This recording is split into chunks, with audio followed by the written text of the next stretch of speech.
삶 속에서 좋아하는 취미를 찾아 꾸준히 지속할 수 있다면 인생을 한층 행복하게 만들어줄 텐데요. 질리지 않고 꾸준히 할 수 있으면서 경제적으로도 너무 부담스럽지 않은 취미 활동에는 어떤 것들이 있을까요? 지금부터 스스로 관심을 가지고 체력적으로 너무 힘들지 않게 경제적으로도 부담 없이 지속적으로 오랫동안 즐길 수 있는 취미 활동에 관해 알아보겠습니다. 1. 빼놓을 수 없는 운동. 포켓볼, 수영, 아쿠아로빅. 노년을 건강하게 보내기 위해 반드시 필요한 게 운동입니다. 운동과 취미 두 마리 토끼를 잡을 수 있는 활동 중 하나가 바로 포켓볼입니다. 포켓볼은 6개의 구멍이 뚫린 테이블 위에서 공을 움직여 구멍으로 넣는 스포츠인데요. 보통 지역복지관이나 행정복지센터, 문화센터 등에서 과정이 개설되고 운영됩니다. 큐대를 이용해 7개의 자기팀 공을 모두 넣은 뒤 마지막으로 8번 공을 넣으면 이기는 게임이죠. 포켓볼은 운동을 배우면서 자연스럽게 동호회 활동으로 이어지는 경우가 많아 친목을 쌓기에도 좋은 운동입니다. 하지만 나이가 들고 신체가 노화되면서 근력과 지구력도 약해지고 관절염 등의 증상이 찾아오기도 합니다. 그렇다고 운동을 아예 안 해버리면 근육량은 점점 감소하고 몸은 더 쇠약해지기 마련이죠. 이때 좋은 운동이 바로 수영과 아쿠아로빅입니다. 물에서 하는 운동은 물의 부력에 의해 체중 부하가 줄어들기 때문에 관절에 무리가 덜 갑니다. 반면 물을 휘젓고 물속에서 움직이는 동작들은 생각보다 근육 발달에 큰 도움이 됩니다. 건강한 노년을 위해선 뼈와 근육 관리가 정말 중요한데요. 계절과 상관없이 즐겁고 건강하게 즐길 수 있는 취미가 바로 물에서 하는 수영과 아쿠아로빅일 것입니다. 이 외에도 유산소와 근력 운동이 결합되어 운동 효과는 높은데 안전사고 위험이 적은 탁구, 접근성이 좋은 게이트볼, 신체 유연성과 근력 강화에 좋은 요가나 필라테스도 노년에 즐기기 좋은 취미 운동입니다. 2. 나의 삶을 돌아보는 글쓰기. 작가가 되기에 늦은 나이란 없습니다. 2023년 신춘문예 당선자 96명 중 40대 이상은 38명이었고 50대 이상은 26명이었다고 합니다. 또한 신춘문예에 당선된 최고령자의 나이는 68세였습니다. 글 쓰는 것을 좋아한다면 시나 소설 같은 문학 장르는 물론 온라인상에 마련된 블로그나 인스타와 같은 채널을 활용해 일상에서 일어나는 일들을 소소하게 써볼 수도 있습니다. 3. 자연을 좋아한다면 등산에 도전하세요. 한국인이 가장 좋아하는 취미가 무엇일까요? 바로 등산입니다. 20년간 부동의 1위 자리를 지키고 있는 취미 활동인데요. 산과 자연을 좋아한다면 주변의 공원 산책부터 시작해 등산, 트레킹 등 자연을 벗삼은 취미 생활을 즐길 수 있습니다. 하지만 등산 전후로 목이나 허리, 발목 등을 꼭 스트레칭하고 무리해서 산에 오르기보다 체력의 70에서 80% 정도를 사용하는 것이 좋다고 전문가들은 조언합니다. 또한 고혈압 환자나 골다공증이 심한 분, 무릎 관절이 좋지 않은 분들은 가급적 무리한 운동은 삼가고 평소에 만성 질환을 앓고 있다면 나에게 맞는 운동이 무엇인지 의사와 상의한 뒤 취미생활을 즐기는 것이 좋겠습니다. 4. 새로운 레시피를 찾아가는 즐거움. 요리와 베이킹. 네 번째로 추천하는 취미생활은 바로 요리와 베이킹입니다. 새로운 요리법을 탐색하고 내가 좋아하는 맛을 찾아가는 과정은 생각보다 즐겁습니다. 또한 내가 만든 음식을 가족이나 친구들과 나누는 즐거움도 크죠. 반대로 또 혼자 살다 보면 끼니를 챙겨 먹는 게 생각보다 쉽지 않습니다. 요리는 다른 취미와 달리 일상생활에서도 가장 중요한 요소를 차지하는 먹는 행위와 연관되어 있습니다. 요리를 배우고 직접 반찬을 만들다 보면 조리도구를 어떻게 다루고 냉장고는 어떻게 채워야 하는지 해보면서 삶의 작은 활력을 느끼게 될지도 모릅니다. 5. 식물을 키워보자. 이제 반려동물이라는 말은 더 이상 낯선 단어가 아닙니다. 그리고 새롭게 반려식물이란 단어가 등장하기 시작했는데요. 식용을 위한 재배가 아닌 정서적 안정을 얻기 위해 기르는 식물을 반려식물이라고 합니다.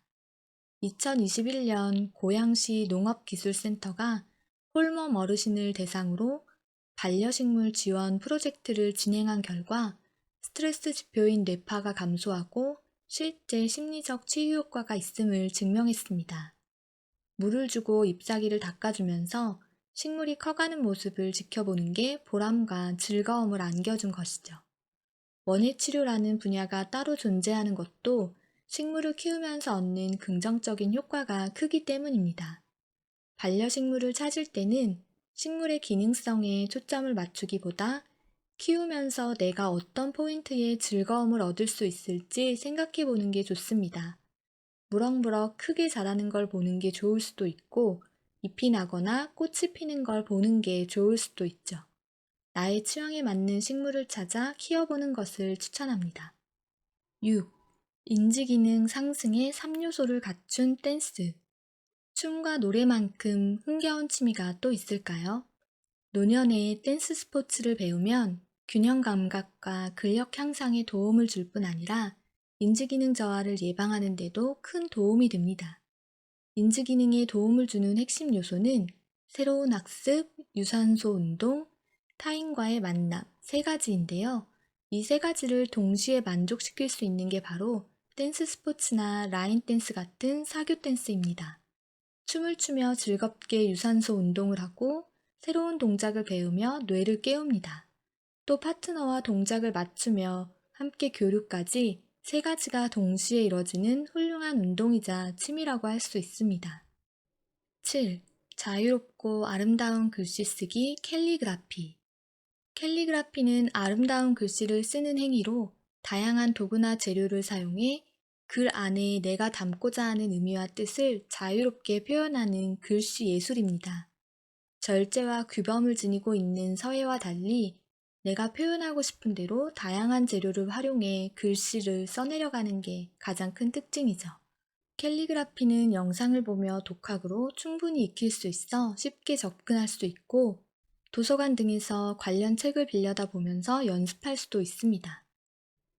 재료가 가볍고 휴대가 쉬워 어디에서든 할 수 있다는 것도 장점입니다. 8. 풍부한 사고와 어휘력을 끌어올리는 독서. 걷기와 함께 가장 가성비 좋은 취미생활을 꼽으라면 바로 독서일 것입니다. 예일대 공공보건대학에서 조사한 바에 따르면 50세 이상 3,653명을 대상으로 무려 12년간 살펴본 결과 독서를 하는 사람이 그렇지 않은 사람보다 약 2년을 더 살았다는 결과가 발표됐습니다. 또한 영국의 서섹스 대학교 인지신경 심리학과 데이비드 루이스 박사팀은 독서가 스트레스 완화에 큰 도움이 된다는 연구 결과를 발표했는데요. 독서 6분에 스트레스 지수가 68% 정도 감소한다고 이야기하고 있습니다.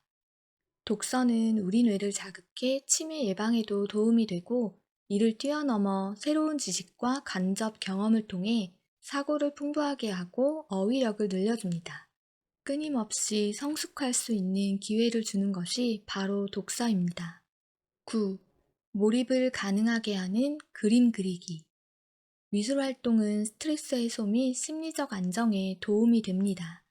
그림이 처음이라 선뜻 도전하는 게 어렵다면 밑그림이 그려진 컬러링 북부터 시작해보는 것도 좋겠습니다. 채색 순서가 쓰여 있어서 순서에 따라 하나씩 색칠해 나가다 보면 재미도 있고 완성품을 보면서 뿌듯함도 얻을 수 있습니다. 색칠 도구는 색연필, 물감, 마카 등 다양하고 밑그림의 종류와 주제도 다양합니다. 세계 도시와 관광지를 색칠할 수도 있고 꽃이나 나무와 같은 자연을 선택할 수도 있습니다. 전래동화 컬러링북을 색칠하면 한 권의 동화책을 완성할 수도 있죠. 컬러링북이 익숙해진다면 직접 그림을 배워보는 것도 좋습니다. 하얀 도화지 위에 나의 감정을 자유롭게 쏟아낼 수 있는 그림은 실제로 성인의 우울, 강박 등을 치료하는 데 큰 도움이 되기도 합니다. 사람들과 자주 만나지 않더라도 내가 무언가 몰입해서 시간을 쓰면 외로움을 덜 느끼게 되죠. 멍하니 앉아 불안함으로 시간을 보내는 일이 잦다면 그림이 좋은 취미 활동이 되어줄 것입니다. 10. 몰입을 통해 스트레스를 날려버리는 악기. 음악이나 미술 분야를 취미로 갖고 싶다는 생각은 누구나 한 번쯤 하게 마련입니다. 하지만 쉽게 접근하기 어려운 것도 사실이죠. 특히 나이가 들어가면서 새로운 악기에 도전하는 것은 생각보다 쉽지 않은데요. 악기는 시간과 노력이 필요한 취미이지만 성취감도 그만큼 큽니다. 색소폰과 같은 관악기는 배우기 쉽지 않지만 악기를 배우는 과정에서 폐기능 향상은 물론 코어 근육을 강화하는 데도 도움이 됩니다. 피아노와 같이 손가락을 정교하게 움직여야 하는 악기들은 인지 능력 향상이나 집중력을 높이는 데 효과적이죠. 만약 아직 관심 가는 악기가 없다면 낯설지만 드럼도 좋은 선택입니다. 드럼을 치는 행위 자체가 스트레스도 풀리고 기분 전환에도 도움이 됩니다.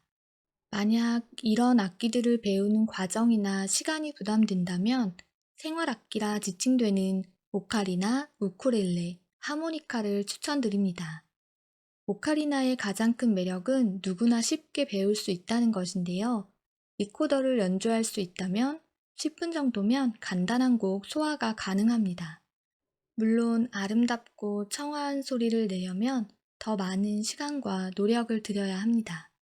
그리고 악기 자체가 재질에 따라 1, 2만 원대로 구입할 수 있어서 부담 없이 시작할 수 있다는 것도 장점입니다.